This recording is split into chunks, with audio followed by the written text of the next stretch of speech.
So just to pick up where we left off, and we said that if we're going to forge a conceptual framework, then there's a lot of elements of our existence that it needs to account for, include, make sense of, give vital place and purpose to, and kind of tie together.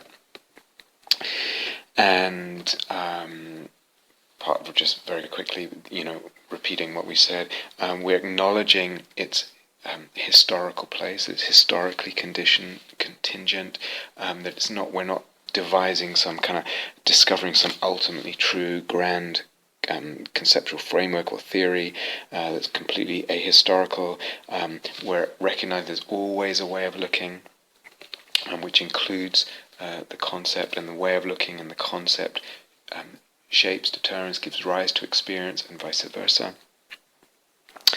That it needs to support soul-making, that it needs to support a fertility and widening of experience, and also of ideation, in fact, as well.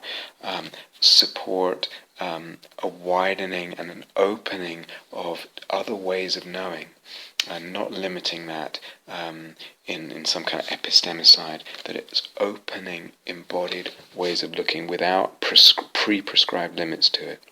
We're not shrinking down to a claim that there's just one right way of looking, called whatever it is, mindfulness or science or whatever, and some kind of naive notion that there's only one way of looking, and it reveals one reality, even if we don't use the word truth.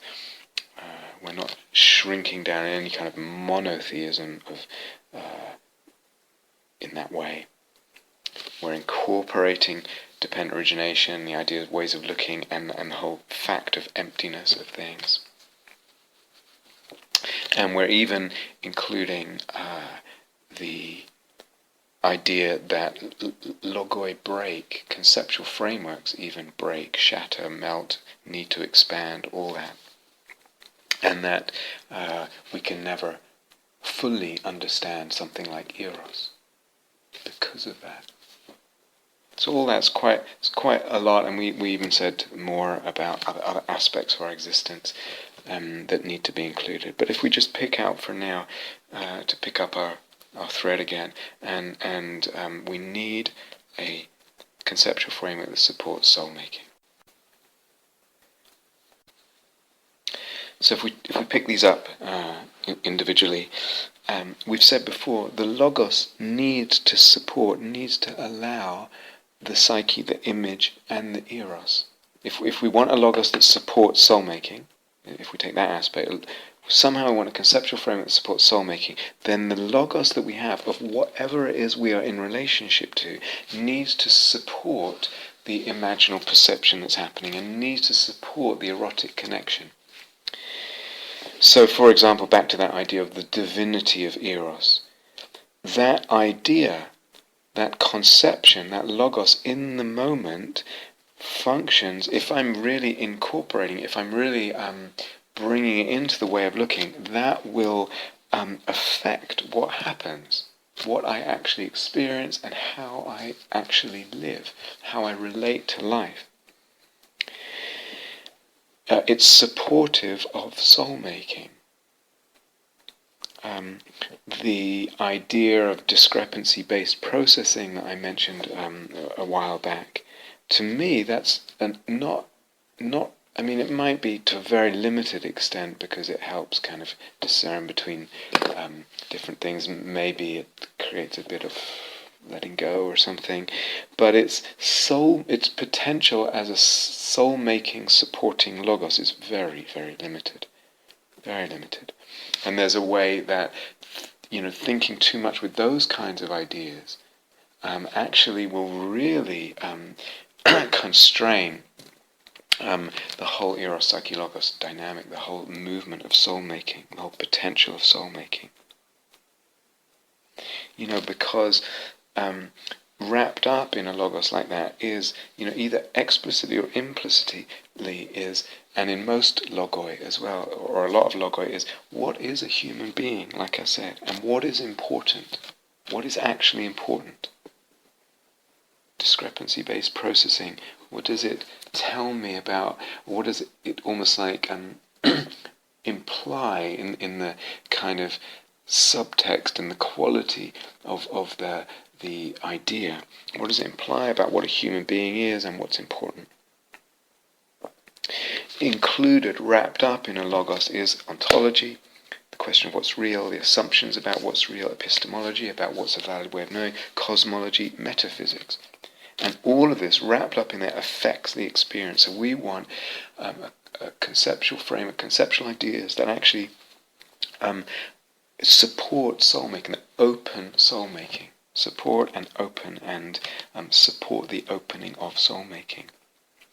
And also that allow the increase, because soul-making is that increase in the psyche, in the image, the growth, the expansion, the widening, the deepening, the complexifying of the image and of the eros. In other words, the logos needs to be able to, at certain points, support and allow that expansion of the whole soul-making dynamic.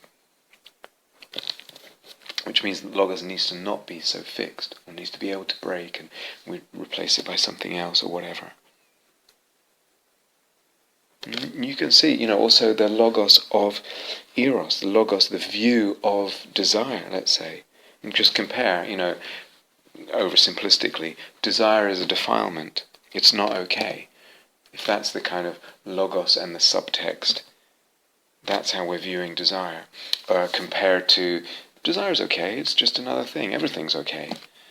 Kind of loose, sort of slightly sloppy, maybe non-dual kind of teaching. Desire is okay, everything's okay. Or a little more nuanced. The desire that leads to the end of suffering is good, but the desire that leads to an increase in suffering is bad. Is that enough of a delineation? Or the desire is something beautiful and divine. For ideas, although in the last one you say, well, it gets diverted or constricted or contracted, that's possible.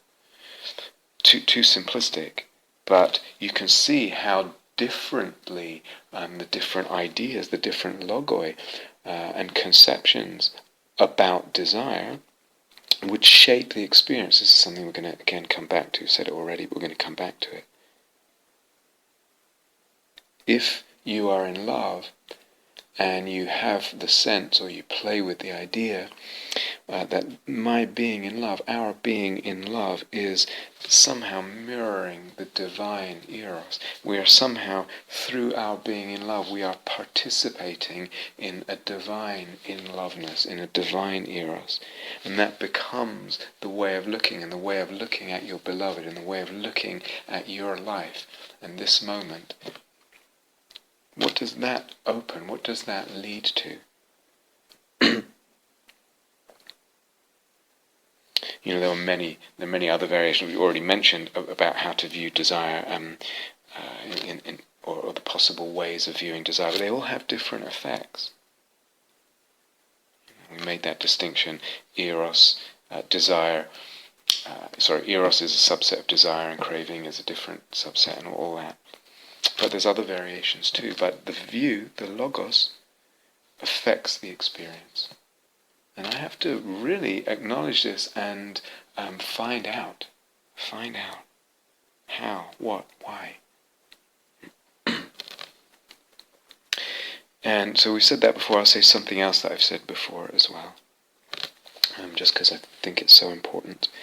If our whole Dharma conceptual framework, if our whole sort of edifice of Dharma conceptually is too narrow, or not subtle enough, or not sophisticated enough, and not making the right distinctions, if it's maybe, I don't know, what might pass nowadays for a sort of typical Dharma conceptual framework, I'm not sure if that's true or accurate, but if it's too narrow and it doesn't have the right kind of levels of subtlety and sophistication and openness, etc., then this, whatever it is, might be a sort of typical Dharma, can get quite entrenched and unquestioned and kind of stagnant, and not realize we don't realize then that it's just one possible way of looking, one possible conceptual framework, one possible set of conceptual distinctions.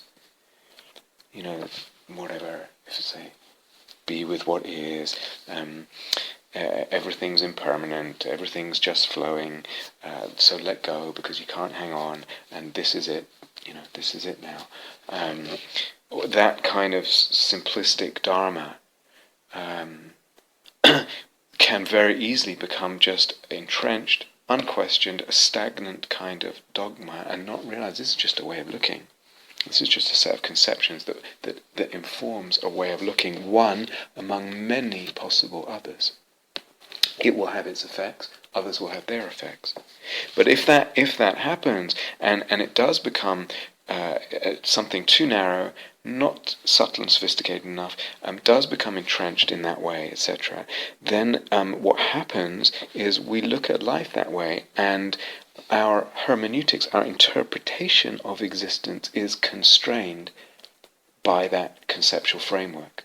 We might think, I'm not into conceptual frames, I'm not intellectual, this is really simple, this is just really basic, true.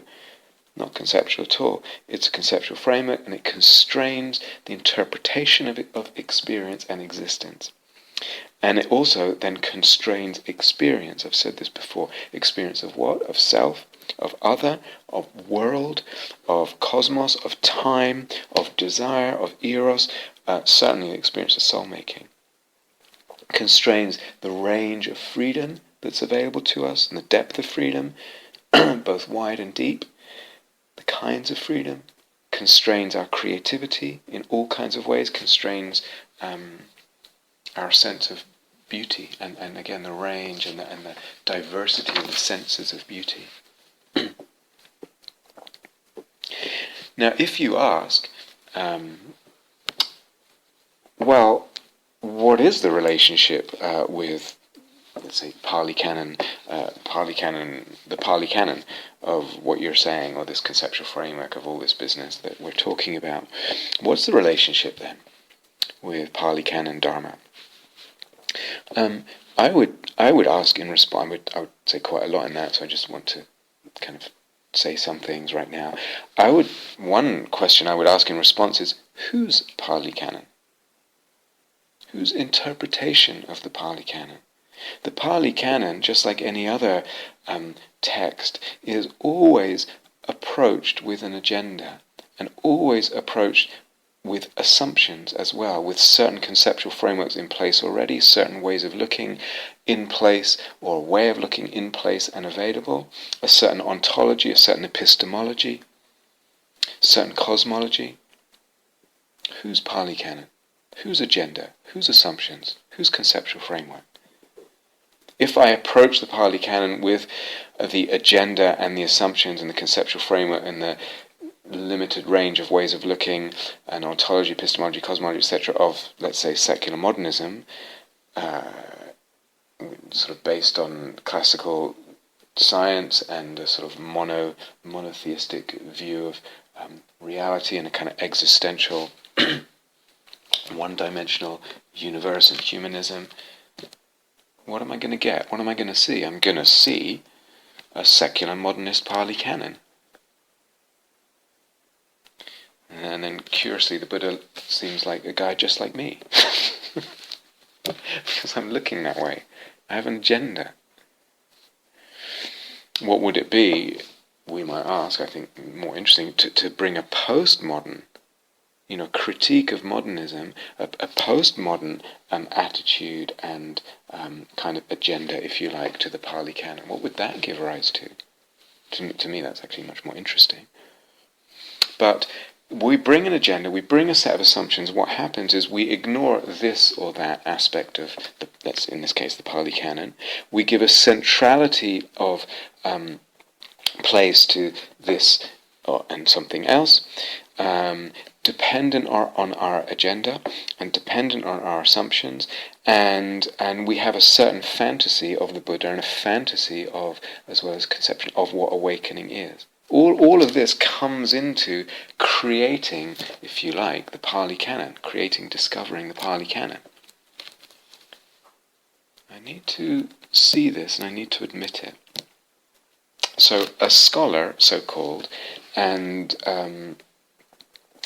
actually would have to point out that scholarship itself is part fantasy. Scholarship itself is part fantasy, and again,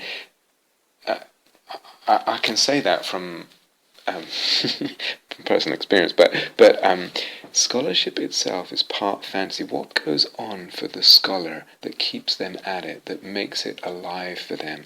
There's soul-making going on in scholarship, and it involves fantasy. But anyway, a scholar without a practice related to the Pali Canon scholar, so-called scholar, without a practice and without really a lived engaging of that material in their life, in their practice, can't understand what the Pali Canon is about. Cannot claim that they understand it. Someone who doesn't have practice and a kind of really passionate engagement with it can't understand it. And at the same time, yet a scholar who does have a practice that really matters to them and is engaging that material in their life, in their practice, they already have a fantasy and a conceptual framework. They already have an investment and an agenda and a perspective. So here, again, is a kind of version of, I don't know if it's the hermeneutic circle so much as a hermeneutical conundrum, a hermeneutical situation about interpreting the Pali Canon. If I try and have this objective, kind of almost quasi-scientific, classical scientific methodology there, because I don't practice, because it doesn't mean anything to me, I don't really care about it, I'm not engaging it, I'm not really going to understand it. And if I do, I'm already bringing everything that I bring to it. And even someone who's supposedly not engaging brings their whole historical situation to it, and the assumptions of modernity and postmodernity, whatever it is. So here's a hermeneutical conundrum, situation, fact. Can I be honest and be aware of it? And what is the implication there? Usually what happens historically, and it still goes on, actually, is that we discover the Pali Canon, just as we do with anything else that's meaningful to us, anything else that's involved in our soul-making to whatever extent. There is creativity going on. But if I cloak it, my creative discovery, in the language of the tradition, in, let's say, Buddhist language, then it's almost like I smooth over. It's as if, oh yeah, sure, we're all talking about the same thing, there's no problem. We're not creating anything here, we're just discovering. Because we all use words like Four Noble Truths, and we all use words like suffering and awakening or enlightenment or whatever it is. It might mean completely different things, utterly divergent range of meanings of these Buddhist words. But because we're all using the words of the tradition, it's okay. We must be somehow it cloaks the fact that we're creating. And not just discovering, and it also hides the fact that we may be talking about really, really radically different directions and ideas, etc. So when the Dharma comes to a new culture, a culture that's new for it historically. Now, it's happening in the West. The Dharma is coming here. It's just in its very early infancy, not even that, not even out of the birth canal, really. Or just as it went to China or Japan. What happens there? Really, if you take Japanese Zen, that's a Soto Rinzai Zen or something, or Shingon, or whatever. First of all, there's quite a variety there, but it's sometimes you'd be hard pressed. I feel to I don't know, if the Buddha was alive, would he even recognize that it's the same thing that he talked about? Maybe some words are the same, but it's so vastly different. Or even what passes for Zen, or what has the label of Zen in Western cultures now. I'm not saying that's a bad thing. I'm just trying to be expose something here, and so let's be honest about something. If I have this, if it really matters to me about whether some conception is how it relates to the Pali Canon, and is it the Pali Canon, is it real Buddhism and all that. So there's historically a way of doing this that still goes on to do with cloaking the creation, the creativity, and kind of using the traditional words to kind of cover something that's vastly divergent. A range of teachings and directions that are vastly divergent. Or, again, historically there's the what happened with the Mahayana and the Vajrayana in India is you get the teaching that the Buddha said this. Historically he said this, but he said it in secret to a small select band of disciples. And so again there's a kind of historical factual claim. And now they preserved this teaching in secret, and now we're revealing it. Or now this is the tradition. It goes back to the historical factual Buddha. Or the Buddha is revealing this on another plane of existence. Actually, strange as that may sound to some people, it actually makes more sense. It feels more viable to me if you open up the language of who the Buddha is and who my mind is, and etc. Or you get a terma was found, an actual teaching was found by this particular person, Tulku or whatever, found this old teaching, this ancient original teaching, a scroll or whatever it is. Or you get the sort of modern version of what the Buddha meant was this. When he said this is what, and this is, and this sort of, it's all of it is trying to claim authority and authenticity, and those words are related, via a fantasy of origins and via the particular fantasy and agenda that one brings to the Dharma, to the Pali Canon, to whatever it is, or the Mahayana text, or whatever it is in front of one that one is invested in. Well, I don't think now that the Dharma can grow, and it needs to grow. If it's an infant, if it's a baby coming out of the birth canal, it will grow. It will change. It has already changed. Western Dharma has already taken on, as I mentioned in one talk already on this retreat, has already integrated into it certain concepts that were absolutely not there in the Pali Canon, or Zen Buddhism, like certain psychotherapeutic concepts and certain neuroscientific ideas we just take for granted. So it's already happening.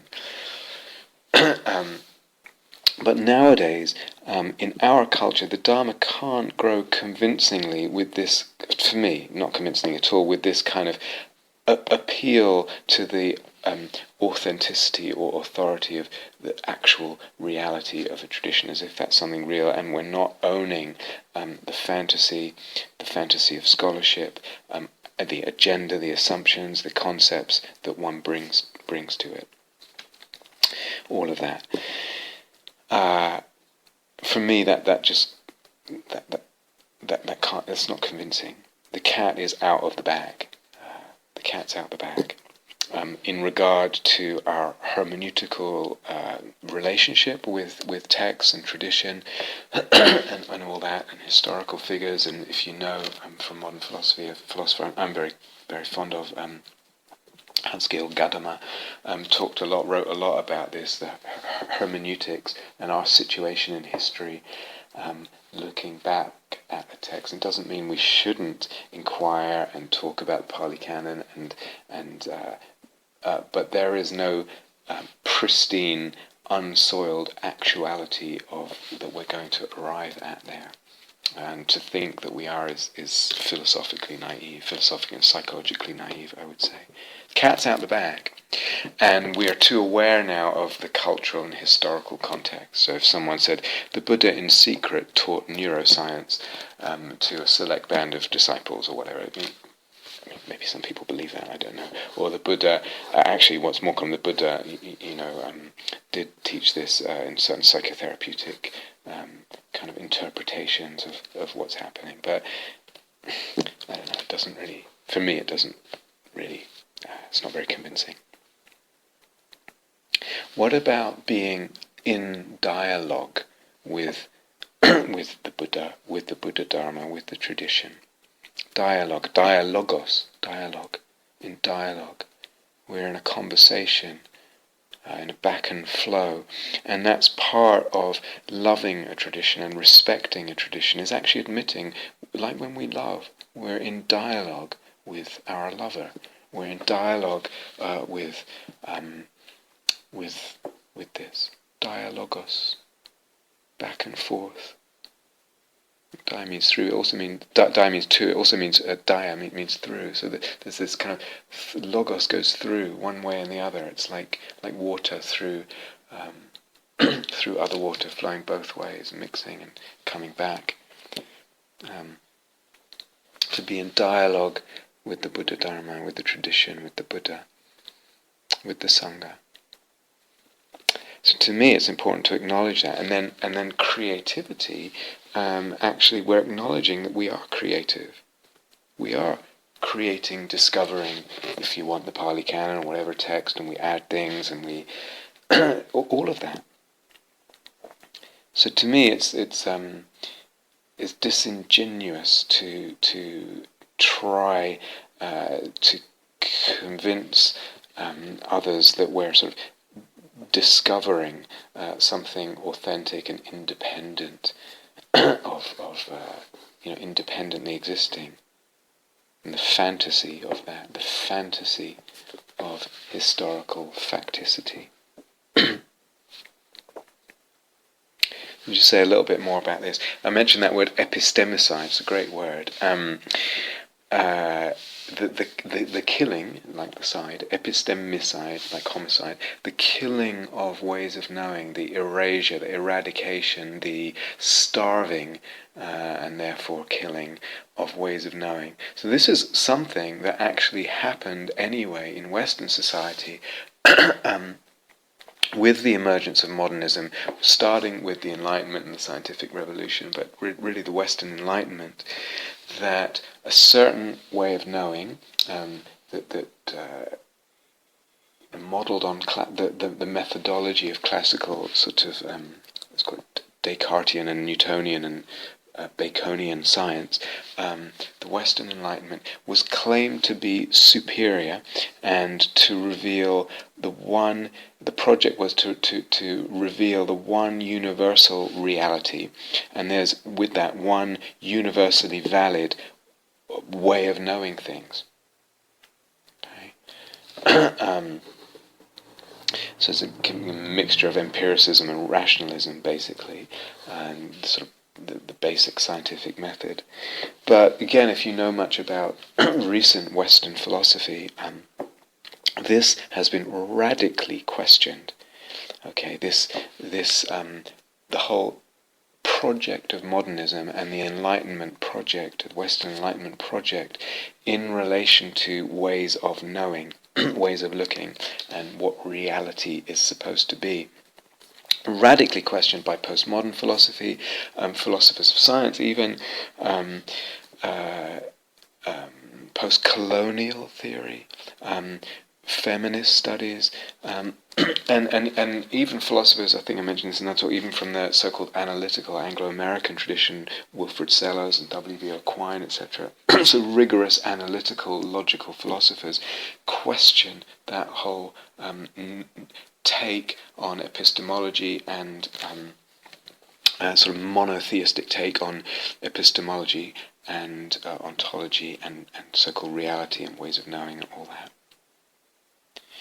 So that in this, what we have now is a situation where the yogi saying that the trees were calling, the forest was calling me, as she said so beautifully, and felt and experienced, or I can feel this tree, this particular tree that I visit is happy at my return today, is happy at my approaching it again. Or when people say in this culture or in other cultures, we are sensing, we're perceiving the spirits that are around now. Or my friend says, I'm getting information. It's like my ovaries are receiving information. I'm knowing through my ovaries, through my tongue. we've talked about a sense of divinity, a sensation of divinity, and many, actually, infinitely many more possibilities. All these kinds of ways of knowing that are implicit or claimed there, or spoken to or spoken of through this epistemicide of modernism and secular enlightenment, so called. They are discounted, dismissed, and often actually ridiculed, sometimes openly and also in some Dharma centers. So either explicitly or implicitly discounted, dismissed. There's an explicit or implicit epistemicide happening. And then so the whole project of to have we're just teaching mindfulness without a cosmology. Again, ha ha ha ha ha. Really? Is there not a cosmology wrapped up in the whole presentation there? And what is that cosmology? What's the one-dimensional cosmology of classical science? Empiricism with a bit of rationalism thrown in. If one of us was teaching that way, and let's say, I don't know, someone from an Amazonian tribe or a First Nation Native American person heard it, and they accused the teacher of colonialism, of this kind of foisting, peddling this kind of view, and essentially an attempt at epistemicide, a very successful attempt, not completely successful, but pretty successful so far. What would the teacher say? Effectively, what you're saying is basically dismissing and discounting and ridiculing ways of knowing that I have grown up with, that are very meaningful to me, etc. If I'm teaching a kind of secular Dharma or secular mindfulness or whatever, am I in fact peddling or enforcing what is effectively a kind of white man's religion, a white man's religion, and even religion when I doesn't occur to me that it seems to me that's the last thing, furthest thing away from what I'm doing. Am I effectively kind of foisting that, enforcing that somehow? I've been wondering about this for a little while, and I think it's great and really an important start, the kind of diversity initiatives in terms of people of colour and gender orientation and identities and sexual orientations and identities and all that, that's starting to open in some Dharma centres and dialogues and Dharma. I think that's really, really important.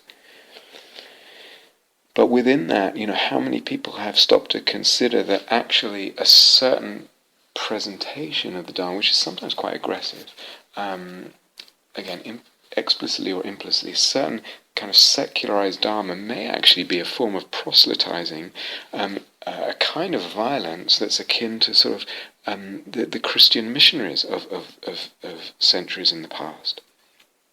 So we don't actually, importantly, we consider language and inclusion and the environment that we're teaching in, and the way we might be more inviting or more inclusive to different groups and identities, etc., and respectful of that. But how many people are actually considering the content? Is there a blindness here?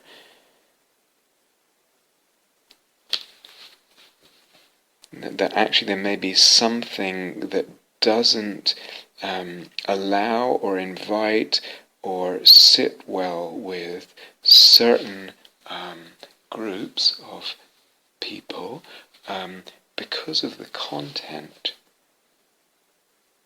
So in America, the slaves brought over from Africa, etc., and enslaved there, or or in Africa, African Americans, whether via slavery or or Africans in Africa, some of them took on, or you could say were, again, it was foisted on, they were forced to take up Christianity, but they took it on, and not all, but look at how much they gave it, the dimensions they gave to it, the dimensions of soul, their soulfulness. It became soul-making for them in their ways, and it had to include more body, more hips, more groove than what the white missionaries might have had in their presentation. So it was taken on board, but something had to be added to it to make it real, fertile, beautiful, soul-making. And if you prohibit that, whatever it is that needs to be added, which may need to be certain epistemologies, certain ways of knowing, you're actually no better than a white missionary or whatever it is that would actually even try to disallow that. So maybe what we consider sort of stripped down secularist Dharma in the way we present it, maybe that's amputating something, neutering something, as I said, someone told me a while ago. Maybe we're smothering something to death. What? Yeah, certain ways of being with the body, certain ways of knowing with the body, certain embodiment, the hips, certain ways of knowing. Epistemicide, like I said, there's a killing of certain ways of knowing. Another phrase, epistemic cleansing. As I said, I didn't come up with these phrases. They actually, I've been thinking about this for a while, and then Catherine taught at IMS recently, and she had a conversation with one of the staff people there, who's kind of alive to this. And there's a teacher, apparently Bonnie Duran, who's also really drawing attention to this colonialism, epistemicide, etc. within the Dharma. So there's a kind of, without, I doubt it's with realizing, I don't think it's intentional, but there's an enforcing of a cosmology and a metaphysics, and limited fantasies and images of awakening. All of that is kind of enforced, and it's like closing doors and creating a kind of prison rather than opening doors. And if a person might say, very tempting to say, no, we're not doing that. We're just teaching a certain mode of mind that called mindfulness, which brings freedom. Well, I would actually say, not sure, because I don't think it's a very deep freedom that comes from just that. If the mindfulness doesn't go beyond that deep, into deeper insights about reality. If it doesn't include this movement into the unfabricated and the understanding of dependent origination at that very deep level, and if it doesn't open ways of looking, the freedom of ways of looking, it doesn't liberate ways of looking.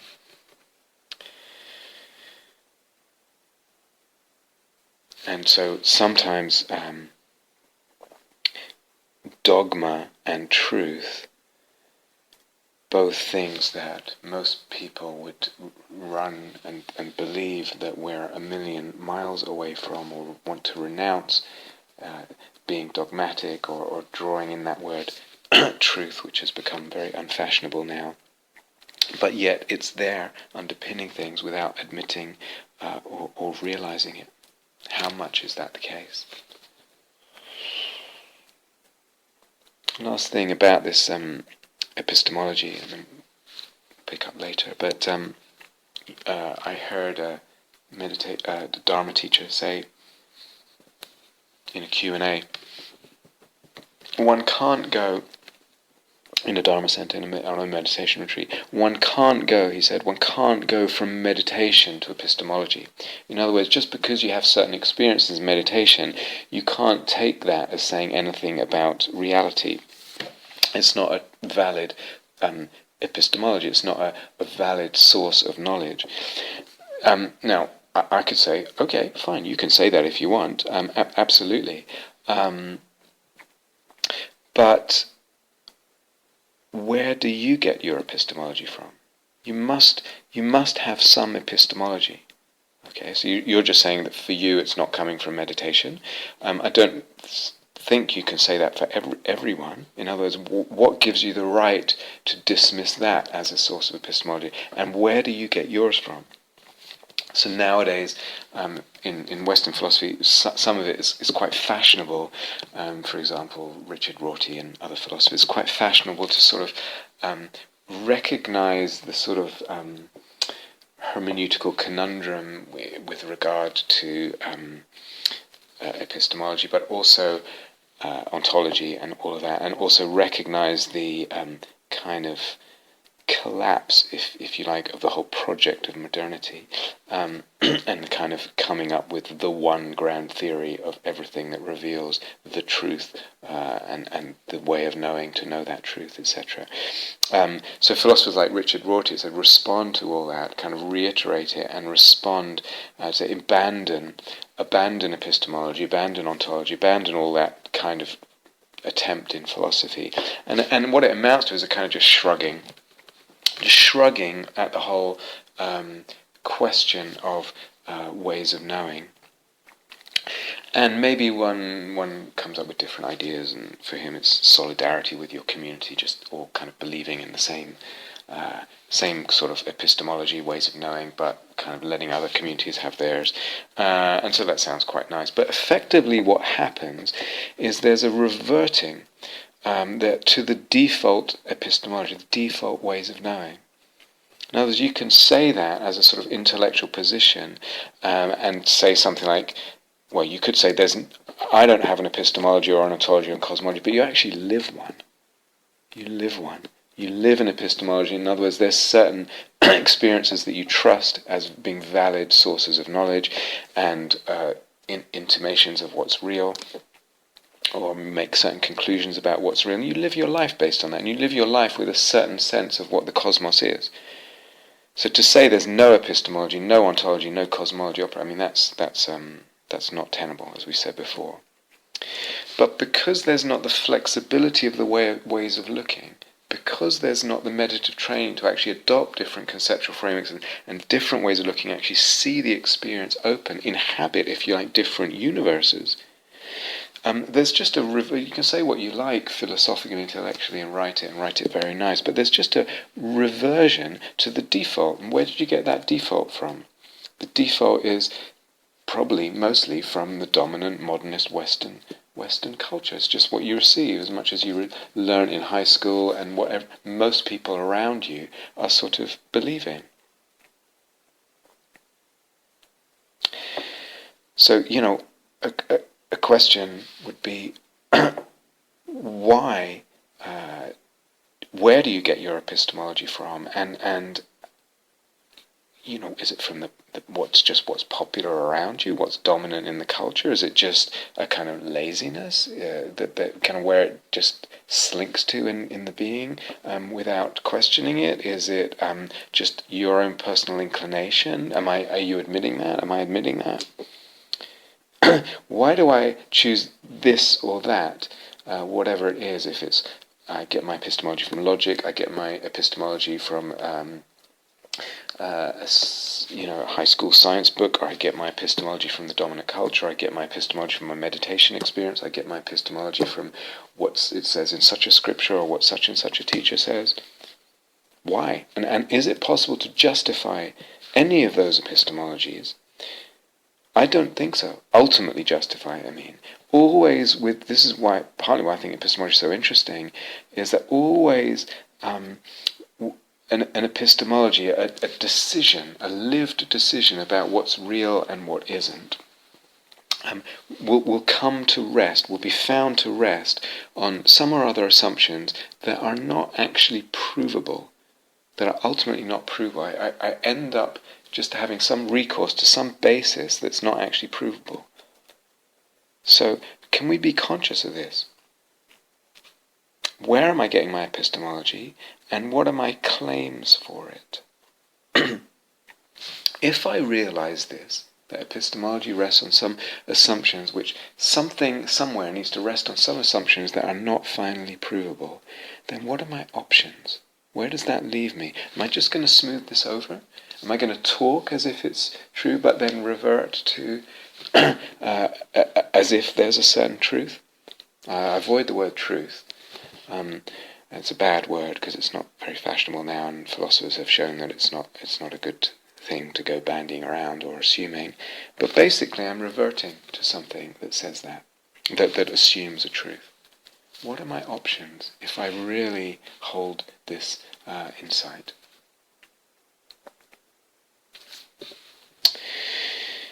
So what's happening in the epistemology? Classical scientific method, like I pointed out, rests partly on rationalism and reductionism, reducing everything to units and atoms and how these work together in a coherent way, and atoms and then subatomic particles or whatever it is, or neural processes or whatever. Partly it rests on rationalism and reductionism. But as Geoffrey J. Kripal, scholar, pointed out, and he's drawing on someone else's thought called Charles Tart, he said, rationalism and reductionism, if you're choosing that as your epistemological framework, that is the basis of it, which a lot of people do. Rationalism and reductionism are also what he calls state-specific truths. This is the bit that he got from Charles Tart. That is, they are specific to highly trained egoic forms of awareness. But they're states of mind. In other words, rationalism or reductionism is something that pertains or is possible in a certain state of mind that's actually highly trained. But these states of mind that allow rationalism and reductionism and the epistemology and all that comes out of that, these states of mind are more easily reproduced and communicated, at least within our present Western culture. In other words, we are trained in that epistemology, we are trained in that way of looking, we are trained in those states of mind that give rise, or in which rationalism and reductionism sort of hold sway. It's a training. Training of a state of mind, training of a way of looking. What does that sound like? Oh, it sounds like a kind of how I would conceive of meditation. That we're training ways of looking. It's just that we're so used to certain ways of looking, certain epistemology, and certain states of mind in our culture that these become much more easily reproduced and communicated, taught to others. But if we think of meditation as the whole range of flexibility of learning and developing and moving between ways of looking, and it starts to take a different kind of contextual place. Again, what are my options? So we'll pursue this. Thank you for listening.